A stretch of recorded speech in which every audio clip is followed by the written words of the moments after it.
Welcome to our Hmong History Series. Today we will look at the Hmong Secret War, a conflict that constantly gets overshadowed by the larger Vietnam War conflict. Any other mentions about the country of Laos in the history books for this period always involves the Ho Chi Minh Trail and a footnote role that the Hmong played, where they were not even directly involved in the Ho Chi Minh Trail narrative. So here at Tiger Bite-Sized History, we plan to remedy that and give you a closer look at the Hmong Secret War in Laos and how that conflict played out. The subject is vast, and the villains and heroes even wider. However, we want to answer one simple question in this video. What was the war like? How was the war fought? What led to the US defeat and exodus of the Hmong that culminated into the fall of Laos to communism? One manner in which the fighting was best described was by the US ambassador to Laos, Ambassador Sullivan. He described how the war was a seasonal war, a war that was fought according to the weather patterns in Southeast Asia. In Laos, there were two seasons, dry and wet. In the aftermath of the failed political solutions and international treaties, as the war went to full gear, a pattern emerged. During the dry season, which starts in late December to April, the North Vietnamese Army, or NVA, would make its move along the Colonial Route 6 and Colonial Route 7 road networks and assault the Hmong military outposts guarding the major road networks into Laos. When the wet monsoon season came, starting in May going into November, the Hmong response would materialize. The Hmong would go on recapturing bases, and forward attacks into enemy-held territory would occur. General Vang Pao and the Americans would strike with helicopter-borne assaults on isolated NVA troops cut off by the rain and muddy roads. With weather permitting and later on, with radar guidance in the rain, Hmong and American air power would strike at the NVA bases and their overstretched supply lines on the ground. As the NVA bases fell, the enemy would fall back into their caves and retreat back into Vietnam. The Hmong ground forces would flow in to recover their bases and prepare for the coming enemy attack in the next dry season. That was the manner the war was being fought between the Hmong and the North Vietnamese army. However, as the Secret War was a 15-year-long conflict, the attrition for the Hmong people began to set in. The Hmong barely had 300,000 people total in Laos, whereas the North Vietnamese army itself numbered over 1 million. By 1968, there were 35,000 Hmong soldiers killed. Over 175,000 Hmong refugees fled from their traditional home villages, seeking shelter elsewhere. The Hmong were losing major military outposts that were no longer retrievable in the face of NVA military buildup. The Hmong simply did not have the numbers to fight a long war. A major factor that caused the massive casualties for the Hmong was the changing nature of the Secret War. The Hmong were recruited by the Americans to fight a guerrilla-style type of war, one which they were well suited to. Fighting on their own turf and on their own terms, where they could face off numbers far superior to their own and still be successful. Typically, the Hmong would set up a base at one of their mountain villages, overlooking a major road network. A base meetup of local Hmong villagers from the surrounding area who were familiar with the territory and knew all the advantages and disadvantages of the terrain. However, as the messy war raged on, and the Hmong faced overwhelming odds, that dynamics began to change. This change and the negative impacts were best illustrated by the Lao prince Kou Kiet, who fought alongside the Hmong since the days of the French.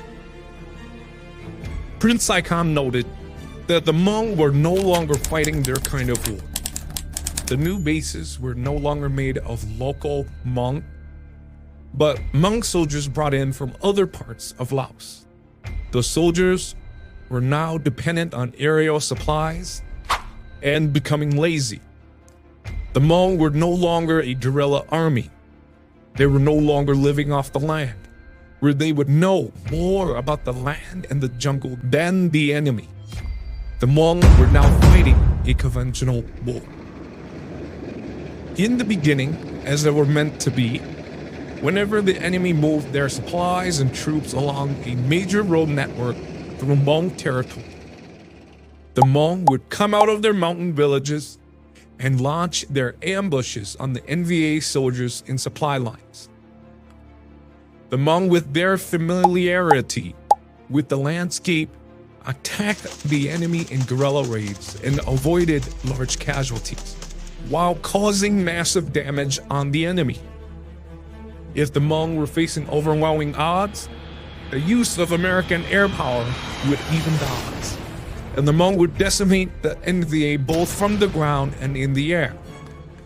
After harassing the enemy or eliminating entire units, the Hmong would retreat back into the mountains and disappear. However, by 1967 and 1968, a change began to occur for the Hmong and the Secret War. The old ways were no longer making do.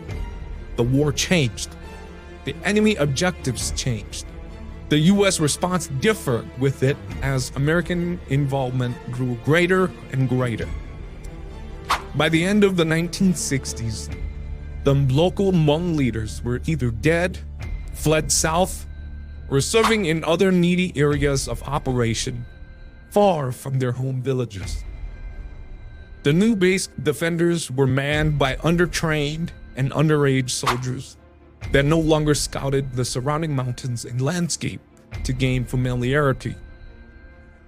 But they were holed up on top of their Hmong bases, waiting for the next enemy attack. The enemy were now on equal terms with the Hmong, as the defenders knew nothing of the surrounding territory where their bases were located. The enemy now brought in construction crews and set up artillery locations in nearby mountains and pounded the Hmong defenders. This new pattern caused the Hmong high casualties, and base after base fell to the NVA. In the olden days, General Vang Pao, and going even as far back as the time of Tu Bili Pho, the Hmong leaders fought using guerrilla warfare against the overwhelming enemy invaders. Whether they be the Japanese during World War II, Lao Isara at the fight for independence, the Pathet Lao, or by the 1960s, the North Vietnamese army.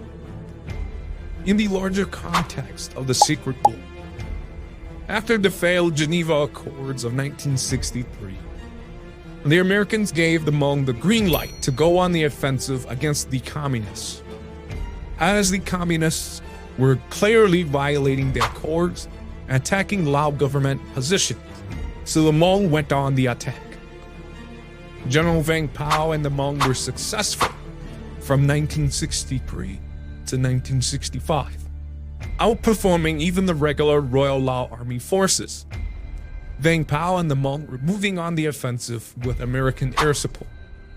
General Vang Pao regained the Plain of Jars, a feat few thought possible when the Hmong were once reeling on their last legs.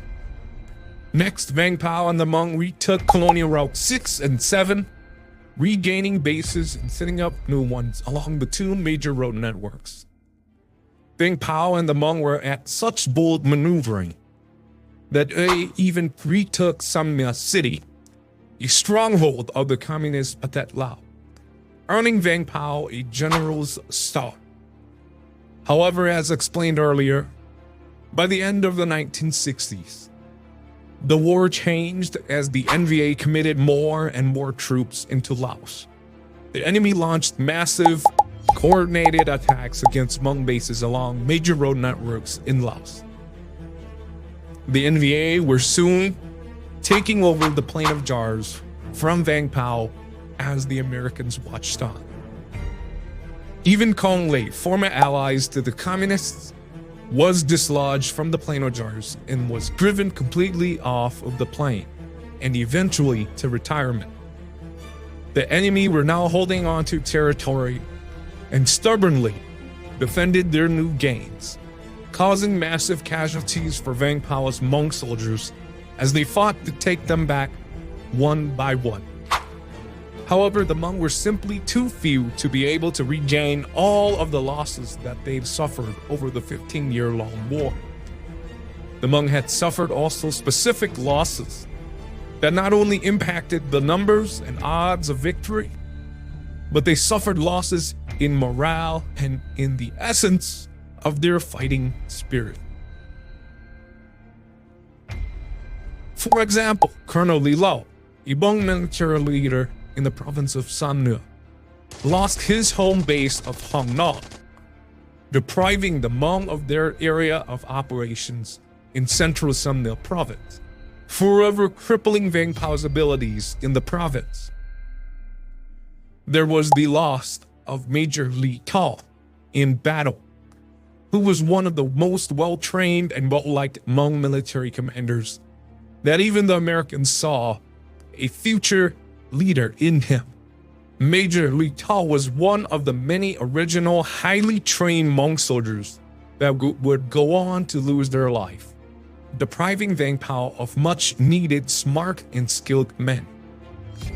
The Hmong also lost the popular Mo Zong, the close friend of Tan Pa, who was one of the young men who had assisted Vang Pao in rallying the Hmong from the very beginning.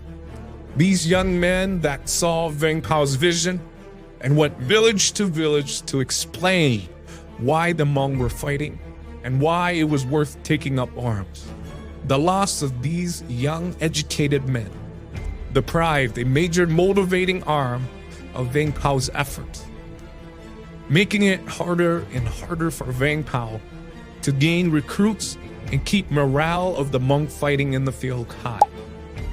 The Hmong were further set back by the death of men like Lieutenant Colonel Zong Guovu, with whose death the Hmong would lose the local operational advantage over the Hmong Nha, Hmong Mo area. With the local Hmong losing their leader, their motivation and ability to fight faded with him.